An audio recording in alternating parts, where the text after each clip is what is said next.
What's up, guys? We are back with a full slate of college basketball action here on Friday, March 28th. We're going to look at every NCAA basketball game on the night out there in the Sweet 16. We're also going to be looking at a big chunk of that Major League Baseball season. We're going to be looking at bets on the side and over-under. Make sure you're checking that pinned comment throughout the day to see if there are any changes as injury news and player availability is confirmed. Yesterday, guys, opening day of Major League Baseball, and it was a little bit of a rough one, not going to lie. We had the under in that San Francisco-Cincinnati game. Eventually, we see that game go over by a single run. We had the Los Angeles Angels at minus 150, thinking Yusei Kikuchi would go out and have a good start to his season going up against the Chicago White Sox. Well, that is the opposite of what happened somehow, guys. We also had the Tigers plus 155 there against the Dodgers. They had Skubal on the mound, and he was going up against Snell, a matchup that normally in the early season would big time favor the Tigers, and they were getting a great price. But unfortunately, we see Blake Snell come out and have a good start to his season. When have we seen that? Basically never in his whole career, and we saw Skubal really struggle out of the gate. So unfortunately, we do lose that one by only one run. So it was a close one. We had our chances there. We still got the Diamondbacks minus 130. That one is still in play. So hopefully they can come through for us. A little bit of a day saver out there, but overall not what we were not what we're looking for, even on opening day. But it's the beginning of the season. Things are going to be a little bit rough. We got to get some more data under our belts, and then we can start to absolutely murder the books on this one. So let's see if we can get back at it here, looking at this college basketball slate. A bunch of MLB games. Slam that like button. If we can get this video to 1,000 likes, we're giving away a Stump the Spread hoodie to one random commenter. And subscribe to the channel if you're new around here. We're giving away a hoodie once we get to 50,000 subscribers, and we are very, very, very close to that number. So that's going to be happening here any day. If you're a huge fan of what we do here every single day, sign up for a channel membership by clicking the little join button right below the video. Channel members get exclusive early access to all of my videos and get their names up on screen just like right now. But more importantly, you'll get access to our monthly members only giveaways. We are going to be running a new giveaway here, guys, in just a couple of days, because the giveaway winner for this month did not come forward to claim his hoodie. So we'll be re-rolling that one, giving away a hoodie to one random channel member here in 2 days, we'll say. And also next month's coming up. If we can get to 80 channel members, we're going to give away 2 items there of Stump the Spread merch next month. So get in there, become a channel member. It's greatly appreciated. All of our videos are sponsored by StumpTheSpread.com. Click the link in the description to go over there and see our top confidence picks from our entire team of experienced cappers. Right now, our premium members are getting daily college basketball, NBA, NHL, and UFC picks. And Major League Baseball, guys, going nuts here right out of the gate. At Stump the Spread, you'll have access to exclusive free picks, free to use bet size calculators, and our premium top confidence picks, which, guys, I'm going to be super honest with you. I am not the Major League Baseball capper for Stump the Spread. We have a guy over there who has more experience with Major League Baseball than me, a couple very intricate algorithms and systems that he uses to make his predictions, and he has been profitable every single year. The last 3 years, MLB has been our most profitable sport on the entire site. Comment below with any bets you're looking at today or any other feedback you have for me, and I will personally respond. As always, our favorite picks will be in the pinned comment down below. Now let's get into our first game, guys. We're looking at that college basketball slate. We've got Ole Miss taking on Michigan State. Ole Miss going on a pretty solid tournament run here. They took down North Carolina in a fairly competitive game, winning by 7 points there in the opening round. But then, I'm not going to say shocked the world necessarily, but at least a little bit of an upset here. I mean, a 6 versus a 3 taking down number 3 Iowa State. And they took them down pretty handily. A 91-78 game, scoring 91 points against Iowa State. Not something you see very many teams able to do. Ole Miss, guys, they shot the lights out in that game. They went 11 of 19 from 3. That is 58% from long range. That's crazy, and it's extra crazy considering the team they did it against. So very good stuff there from the Rebels. Obviously, loving what we saw from Sean Padula in that game. He put up 20 points, was 3 of 8 from 3, but yeah, just really everybody contributed. We've got a 19-point score coming off the bench. That's a big deal. It didn't matter that they got out-rebounded by 5 in this game. When you're shooting the lights out like that, there's really not a whole lot the opponent can do. And yeah, it was just a very, very good night out there for Ole Miss. And in general this season, we've liked what we've seen from them. They've been a good, not that kind of crazy good offensive team, but good nonetheless. The real problem for the squad over the year has been their rebounding. They're around 340th in the nation in total rebounding, which I know it's not a perfect stat, but still, it gives you an idea of where this team is at. Like, not a squad you can really trust to crash the boards. Their defense has been good, but not elite all the time. I mean, there's a reason we saw Ole Miss go 10-8 in conference play. Like, not going to have a great time against teams like Florida, not against teams like Auburn. Although they did play, their season finale against Auburn was fairly competitive, but not early in the season. So not a team that's had a crazy amount of success until the tournament got going, and now they've got another very tough opponent to take on. They're going up against Michigan State. the Spartans have been cruising here. An 8-point win against a very tough New Mexico team their last time out, and they absolutely obliterated Bryant in the opening round. But this team, guys, finishing atop the Big Ten pretty comfortably, 17-3 in conference play. Like, that is nuts. In that win against New Mexico, they did a lot of good stuff. They did need a little bit of a comeback. They were down by 2 points there at halftime, but they won the second half by 10 points to eventually get the win. They didn't shoot the ball well at all in that game. They're in a little bit of a bounce back spot shooting it, to be honest. I mean, only 4 of 15 from 3-point range. That is not what you expect to see of this team. They did have a little bit of a rebounding edge in that game, 34-28. That looks good, and this Spartan squad probably expects to dominate the boards here against Ole Miss. That could really set them apart in this game because Ole Miss, not a great rebounding team. Michigan State, they can crash the boards for sure. And it's also kind of interesting here, the Spartans, not a squad that relies too much on any one individual score. Like, kind of anyone can go off and give you a bunch of points. I mean, Jaden Atkins is obviously a monster, but this team does it by committee. They've been one of the better rebounding teams in the nation all season long. Their defensive numbers, excellent. It's a very, very good defensive squad out there. Their offensive numbers, maybe not among the absolute, like NCAA nation leaders, but they're definitely not bad, and they've put up some big offensive games against some decent teams, putting up 79 against Michigan, 74 against Oregon, the game after that, 87 against Bryant. We're not going to freak out there. Not a high-scoring game against New Mexico, but they shot the ball poorly, and I would say there's a great chance they bounce back and shoot the ball well in this one. So, looking at the numbers here, we see Michigan State, small favorites. They're 3.5-point favorites. We've got a total of 143.5. Ole Miss, 18-16-1 against the spread this season, 18-17 to the over. Michigan State, 24-10-1 against the spread this year, and they are a significant under team. Am I interested in taking under 143.5? I'm going to say no on that, but I think this is a great spot here to be on Michigan State minus 3.5. I think they get a comfortable win and cover here against, a decent SEC team. Don't get me wrong, but I don't know. I just cannot possibly imagine them shooting the ball that well, as well as they shot it against Iowa State. So they're in a regression shooting spot here for sure. And yeah, Sean Padula is a monster, but how is he going to fare against that defense in Michigan State? And I really, really think Ole Miss is going to struggle aggressively on the boards in this matchup. Next up, guys, we've got an SEC showdown between number 3 Kentucky and number 2 Tennessee. The Wildcats have made it to this point in the tournament, a win against Troy there, a very convincing win against a Troy team that really couldn't throw it in the ocean, and then a nice 84-75 win there against an Illinois team that has been very, very volatile. That felt like a little bit of a scare spot there for the Wildcats, but they find a way to get the job done. Not a blowout game necessarily, but, they were leading at halftime and won the second half as well. So, taking care of business for sure. They did a good job defensively holding the Illinois shooting in check. They did lose the battle of the boards pretty convincingly, though. A big reason why they won this game was they just shot the ball very well. 8 of 21 from 3. That'll definitely work. 48% from the field in general.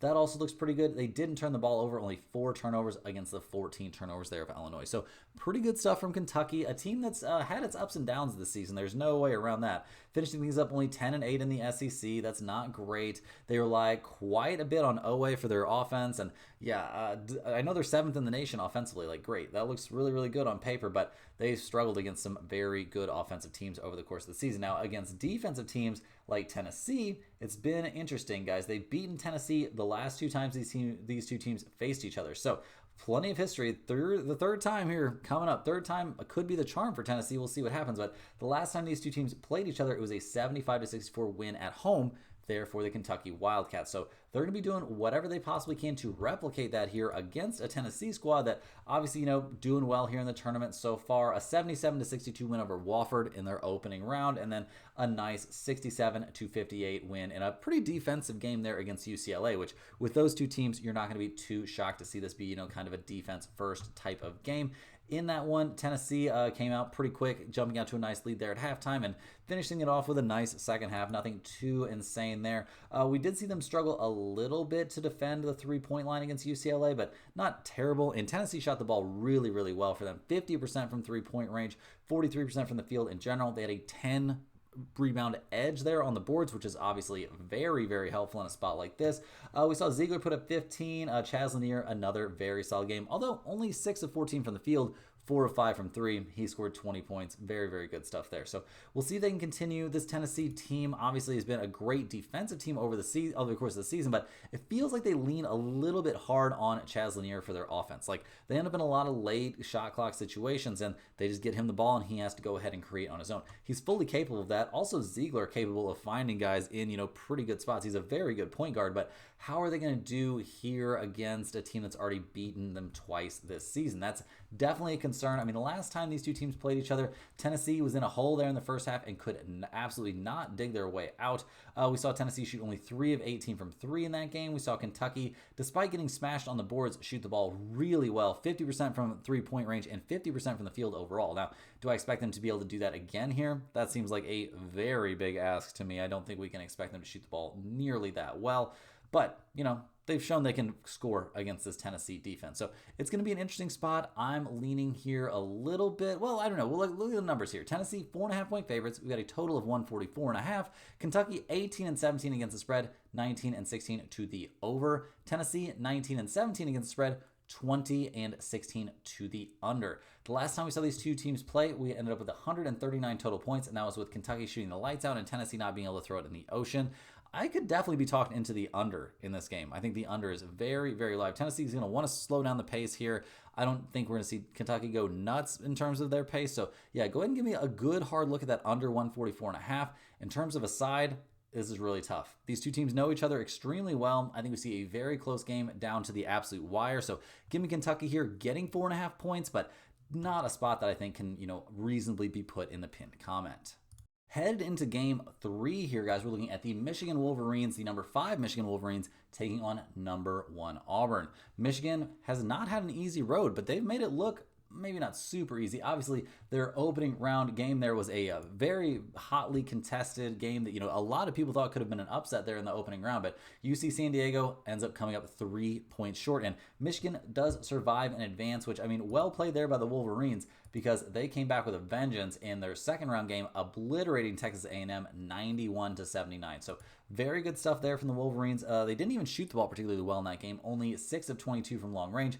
They got to the free throw line quite a bit, though, made 29 of 36 from the charity stripe, had a nice little rebounding edge there, a 9 rebound edge, not anything to turn your nose up at. We saw, very good play there from the bench in general. Golden put up 23 points. That was a good performance as well. Getting to the free throw line definitely helps, and Michigan did that with regularity in that game. Will they be able to do that against Auburn? We'll have to wait and see. I'm not counting my chickens before they're hatched. Over the course of the year, this Wolverines team was very, very good on the boards, an elite rebounding team, a decent defensive team. The offense, I'm not exactly going to write home about it. They are coming off of, a pretty good offensive game, but putting up 91 points, not really what the Michigan Wolverines are all about. So we're going to see what they do here in a tough matchup against a number 1 Auburn Tigers team that's now 30-5 on the season. A pretty trendy pick, which I fell victim to, was taking Creighton +9 in that one in the second round, but Auburn did not have any trouble there. They ended up winning that game by 12 points, so I guess it was fairly close, but it didn't really feel as close as it looked at the end. Creighton was leading at halftime, that's true, but Auburn came back and made things pretty comfortable despite Creighton shooting the lights out. They shot 44% from 3, but yeah, Auburn, despite shooting 36 or 37% from 3, they did a very good job on the boards. A 10 rebound edge there. They did a pretty good job taking care of the ball, 4 less turnovers than Creighton, and yeah, Johnny Broome, not a good day. 8 points, 4 of 13 from the field. Dude is fading a little bit here, but the slack was picked up by his teammates. Denver Jones putting up 15, 23 points off the bench there for Pettiford. That was a monster performance that they desperately needed. Bro was 2 of 3 from 3, 7 of 14 from the field. That is excellent production. And Auburn's been getting excellent production pretty much from everyone on the season, but yeah, it's looked a little bit rough here lately. Down the stretch, they lost 3 out of their last 4 games in the regular season. That's including the conference tournament, but it seems like they've gotten back on track here in the NCAA tournament. This is a top 10 offensive team, obviously an elite rebounding team, an elite defensive team, so they're very, very good. Obviously, the case can be made that Johnny Broome would be the best player on the court in this one, but not the way he played in the last game, although that does put him in something of a bounce-back spot. Looking at the numbers, we see Auburn 8.5-point favorites. We've got a total of 153.5. Michigan 18-18 against the spread this season, 19-17 to the over. Auburn, 18, 16, and 1 against the spread on the year. They are 21 and 14 to the over as well. Guys, I think this is an excellent spot to take the over. Independent of who ends up winning this game, I haven't been thrilled necessarily with what I've been seeing from Auburn here down the stretch. I mean, giving up a lot there to Creighton, having a hard time defending the three-point line. I think we could see Michigan score the ball pretty well in this game. And since I do like the over here, that also tends to make me like Michigan getting those 8.5 points. I think we see this be a relatively competitive game. I think we see plenty of scoring out there, some shot making, and I think that's all going to lead to this being an over, and with Michigan having a chance here at the end of the game.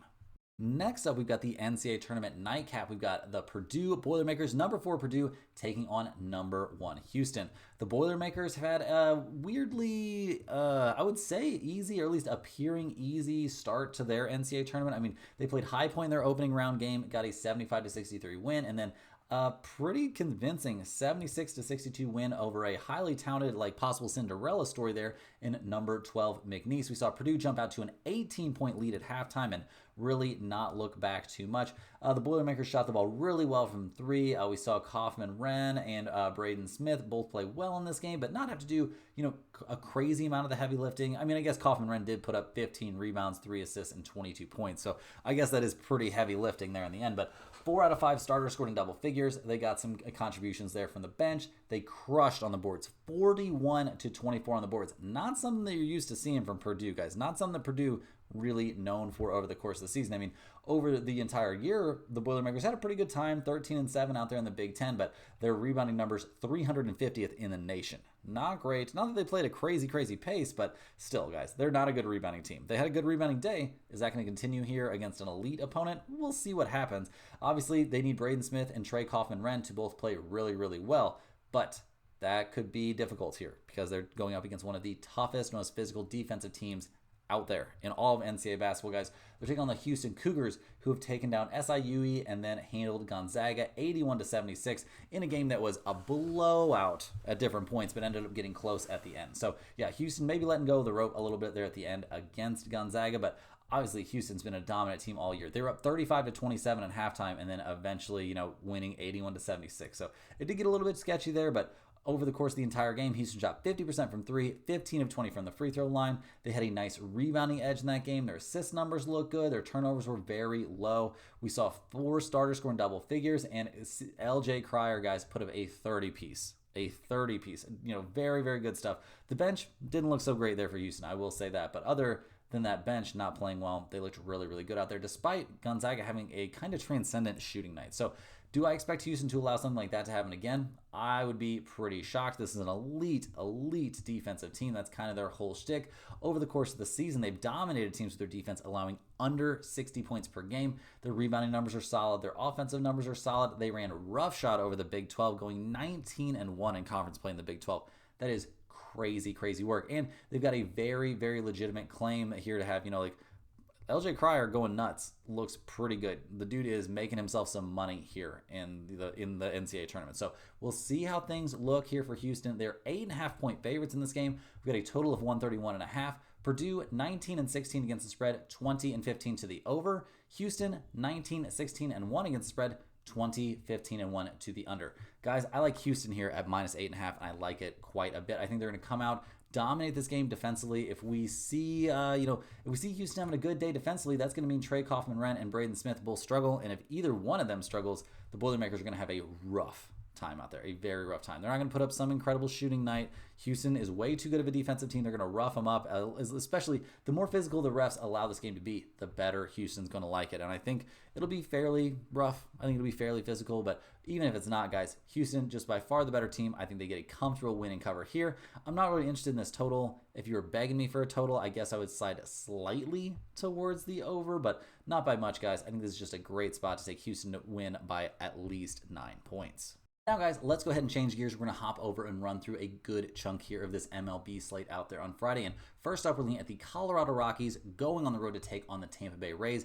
Both of these teams did not play there on Thursday, so it's going to be the opening day there for the Rockies and the Tampa Bay Rays. The Rockies, obviously not coming off of an amazing season, one of the worst teams in baseball last year, so they're probably hoping to make a little bit of a stride in the right direction. They're going to be handing the ball in this one to Kyle Freeland, the veteran left-hander. We're going to see what he can do out here to start his year off. Last year, not necessarily a great one, not a huge disaster, I guess. I mean, the dude had a 5.24 ERA in his 21 starts, ended up 5-8 overall. So not exactly amazing, not great strikeout numbers necessarily, but pretty good control numbers. You need to kind of be a strikeout pitcher if you're going to be pitching, half your games there at, one of the most hitter-friendly parks in history. We'll see what he can do out there. I'm not going to be holding my breath for him to have a good time or really for this Rockies bullpen to have a good time because they were transcendently terrible last year, guys. That was not a good bullpen at all for Colorado. The offense had its moments, don't get me wrong. They were decent at times, but it's just a little bit rough. I mean, they finished the regular season,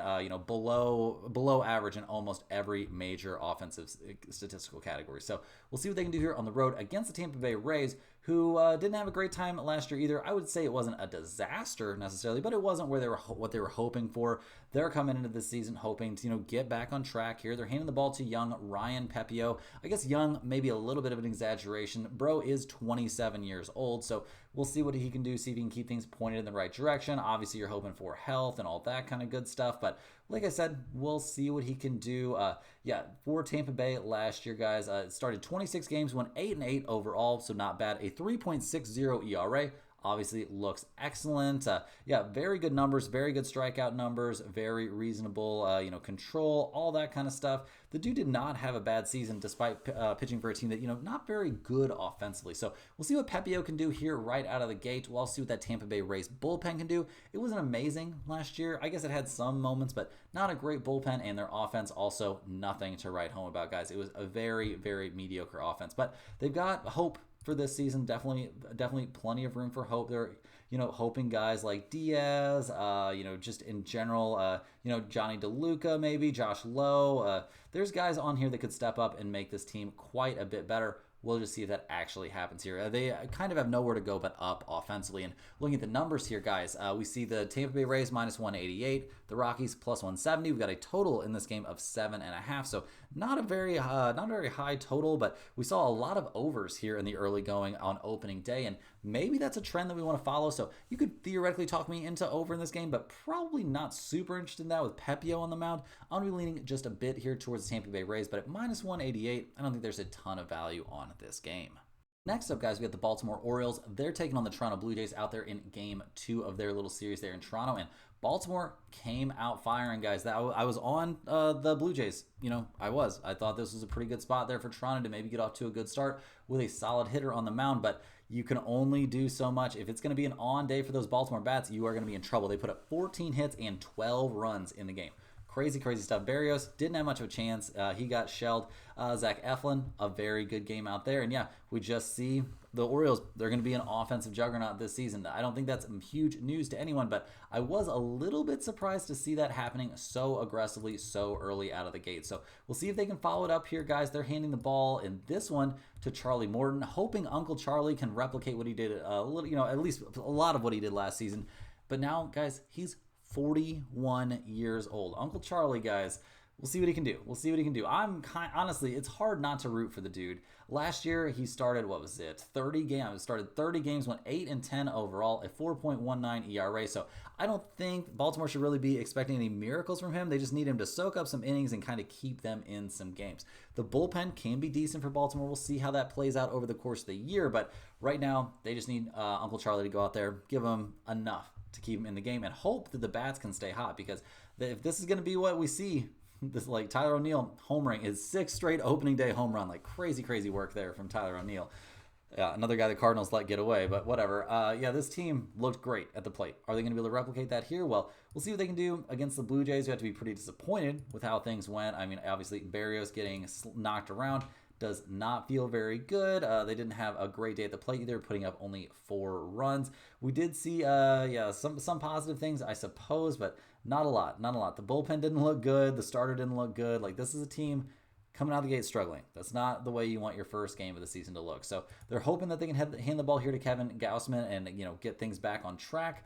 We'll see how that goes. Last season, he didn't exactly light the world on fire, but he wasn't awful. A 3.83 ERA is okay. He went 14-11 on the season in 31 starts, and that's for a Toronto team that wasn't necessarily amazing at the plate either. So we'll see what he can do in this one. See if he can get on track here against a pretty tough Baltimore Orioles team that obviously came out absolutely killing the ball.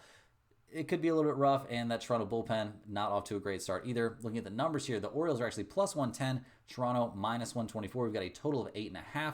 Obviously, both of these teams, that game went over. Their first game went over, so that's something to slightly take into consideration here. I'm going to be leaning towards Baltimore plus 110 here. They're getting plus money. Like, that seems a little bit crazy. I mean, I don't think Gausman is any sort of monster out there necessarily. How much faith do I have in Uncle Charlie? That could vary a bit. It's probably going to keep this one out of the pinned comment. You could also talk me into over 8.5 in this game. Seems very, very reasonable since, we're seeing some overs here early on. But in general, guys, I don't know if this game is going anywhere near the pinned comment. Next up, guys, we got the Pittsburgh Pirates going on the road here to take on the Miami Marlins.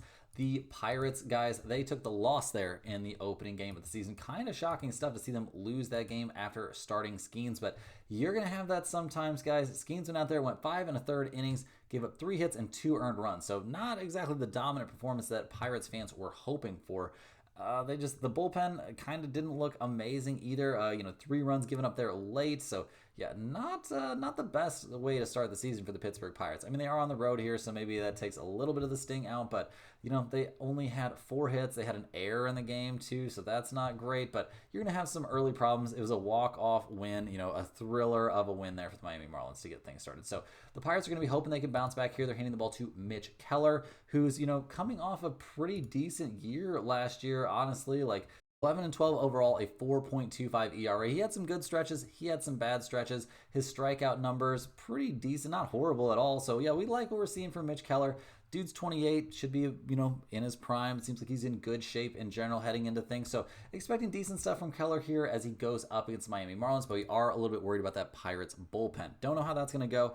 Obviously, the Marlins, not a team really, slated to be very good this year. I don't think that's going to, shock a lot of people, but they're coming off a pretty nice game. Obviously, getting that walk-off win has to give you lots of momentum here going into the beginning of the season. They're hitting the ball in this one to Connor Gillespie, who, a young guy is going to be part of the rotation here. We'll see how that's going to go. Obviously, some injuries have kind of, gotten him into this situation, but also this young 27-year-old, he did some positive things last year for Cleveland, coming out of the bullpen, but really, it's going to be very interesting to see what he can batten down here and do for the Marlins. A lot of dudes going to get some chances there for the Marlins this season. We will see what they can do to take advantage of those chances. We'll see how good this Marlins offense really is, obviously coming off of a pretty decent game, but yeah, last year, they were pretty bad. Pretty bad. Not great. So we'll see what they can do here. Looking at the numbers, the Marlins are plus 122. The Pirates are minus 140. We've got a total of 7.5. Obviously, their opening day game went over. Will we see this one go over that 7.5 number? Seems a little bit unlikely to me, to be honest. I think we'll see a low-scoring game in this one. You could take the under here. I have no problem with that under 7.5. I also think there's some reason to be on the Pirates at minus 140, but I really kind of need to see a little bit more from these two teams before I start taking sides pretty aggressively.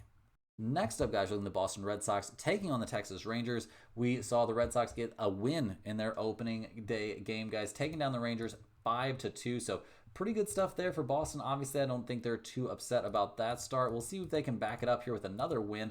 They're going to be handing the ball in this one to Tanner Houck. He was kind of all over the place last season, I'm going to be totally honest. There were times where he looked really, really good. There were times where he looked really, really bad. He finished things off with a 3.12 ERA, which obviously looks nice, but this dude was giving up some runs. He would give up a lot of unearned runs, it felt like to me. Just not an amazing season. 9-10 over 30 starts.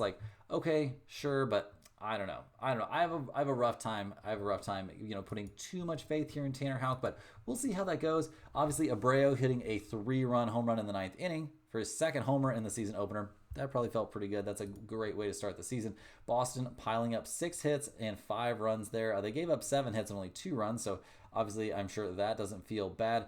They got a pretty good start from Crochet. I think that's an encouraging start to the year for Boston. So I'm sure they're feeling good here, about to go up against the Rangers, who are coming off that loss. Giving the ball here to Jack Leiter. We'll see what he can do. Obviously, a pretty young guy, only 24 years old. Last year, decent year, 9 appearances, 6 starts.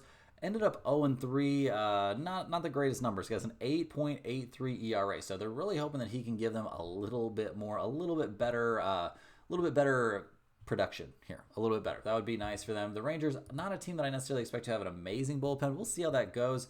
This team needs to be good at the plate. They were excellent offensively a season ago. We'll see if they can back that up. But that was also, their offensive numbers did fall off down the stretch last year. They dealt with some injuries and stuff like that. So we'll see if they can step it back up here. It's not like they were out of that game, in game one of this series. So we'll see what they can do. The Rangers guys are plus 102. The Red Sox are minus 115. We've got a total of 8.5. Obviously, this, game one went under. Will we see an under 8.5 in this one? I would maybe lean slightly towards the over, if anything. I'm not a huge fan of Jack Leiter on the mound, and I'm going to be on the Red Sox here at minus 115. I think they back up that game one win with a game two win as well, and as very small favorites with Tanner Houck on the mound, I'm going to give him a chance here. He may burn me again, but I think the Red Sox are a pretty good play here today. Next up, guys, from the New York Mets taking on the Houston Astros. We saw the Astros get the 3-1 win there in game one of this series. So, yeah, Juan Soto whiffing to end his Mets debut. Probably not the best look as, now like the richest man in the world or whatever he is now as, getting insanely paid there by the Mets. But hey, that's going to happen. That's part of baseball. You're going to strike out, yada, yada, yada. So it shouldn't really be a big deal, but it probably feels a little bit bad, I would have to imagine. We're going to see how this pitching matchup goes, guys. The Mets are handing the ball here to Taylor Megill, who comes into this game, fresh off a pretty decent season a year ago. That 4.04 ERA doesn't look great. He ended up 4 wins, 5 losses, in only 15 starts. So dude has something to prove still. His strikeout numbers, not necessarily insane. A lot of his numbers needing some work, but this dude's 29. It's kind of time for you to get out there and have a pretty good season, or it's time to start, asking some questions. We'll see what this Mets bullpen looks like down the stretch. We'll see if the offense can kind of get it going here. Obviously, putting up only 1 run in game one, not what they were after. This was a very, very good offensive team last year, especially down the stretch. So we'll see what happens for the Mets here as they take on the Astros, who probably feel pretty good coming off that 3-1 win. That obviously has to feel pretty nice. They had 7 hits, no errors, 3 runs there. So good stuff. Altuve getting a hit, in the leadoff spot definitely helps. Yeah, just very good opening day game. A solid win there for the Astros, a team that got off to a really bad start last year, so I'm sure they're trying to avoid that here. They're handing the ball to young Hunter Brown, who did not have a good start to his season a year ago at all, but did come down the stretch playing, throwing the ball much better. Ended up 11-9 on the season, with a 3.49 ERA. So we'll see what he can do in this one. I'm expecting better stuff here from him in the early going. I think the young dude has a little bit more, he has some experience now. I think that will help. How good will the Astros bullpen be? We'll have to see. I expect it to be pretty solid. There's a reason they are minus 140 here in this matchup. We've got a total of 8 out there. Obviously, game 1 went under. Will we see the same thing here in game 2? I wouldn't be surprised to see under. I honestly like both starters here quite a bit. I'm a little bit worried about Megill, a little bit, not a ton. But I do think under is a reasonable play. I also think you could talk me into taking the Astros at minus 140. Neither one of those are very likely to go in the pinned comment, though. Next up, guys, we got the Atlanta Braves going on the road to take on the San Diego Padres. The Braves come into this game fresh off that 7-4 loss in game 1, so that probably stings a little bit. Obviously, the Braves, a team with some pretty heavy aspirations this season. We'll see if they can live up to them. They're going to be handing the ball in this one to Reynaldo Lopez, hoping that he can, get them back on track, get them on track here, get them a win. That would be a great way to, get things going here. Last year for Atlanta, he started 25 games, ended up 8-5 overall with a 1.99 ERA. So if they could see, kind of a duplication of that number, I don't think they're going to have any problem with that whatsoever. The bullpen for the Braves is obviously expected to be very, very good once again. The offense last season was very middle of the road. They're going to need to, take a step forward here. We're going to need to see, some help for guy out there. Just some dudes got to step up. Some dudes got to step up. We'll see what they can do when they're fully healthy. Obviously, this team is still dealing with a few injuries, but we'll see what happens as they take on the Padres, a team that got off to a very slow start a season ago. Not a slow start here, though, with that 7-4 win. Obviously, that's got to feel pretty good. 10 hits and 7 runs. Just very good stuff right out of the gate. Tatis going 3 for 4. Yeah, that probably feels great. You got the top 3 guys in your lineup combining for 5 hits. That's pretty good. 5 hits on, what was it, 9 at-bats? Yeah, I think you'll take that. I think you'll probably usually find a way to win a game there. So they've got to be happy with happening there. They're handing the ball in this one to Dylan Cease, a guy who had a very noteworthy year last season, going, 14-11 overall, a 3.47 ERA. Certainly take that. The Padres bullpen got much better down the stretch as well, so liking a lot of things for the Padres here. We see they are actually minus 125. They're the favorites in this game. Atlanta plus 105. We've got totals showing out there of 7.5 or 7. Obviously, these teams showing, one game trends towards the over here. In general, guys, I think this is a pretty good spot to take the Padres at minus 125. They obviously come into this game pretty hot. I know Atlanta's decent, but they're not really at 100% right now, and it does seem like the Padres are coming out pretty hot here at home. So, yeah, go ahead and give me the Padres at minus 125. Another play, a very reasonable shot to end up in the pinned comment. All the games we have for today, guys. Hit that like button for good luck on all of your bets. Subscribe to the channel if you're new. Let me know in the comments any questions you have on today's slate. Thanks for watching. Make sure you're getting over to somethingspread.com. Get on that free email list. Get our premium picks. Check out those bet size calculators and all the free stuff we offer over there. And we'll see you guys tomorrow for more sports betting action.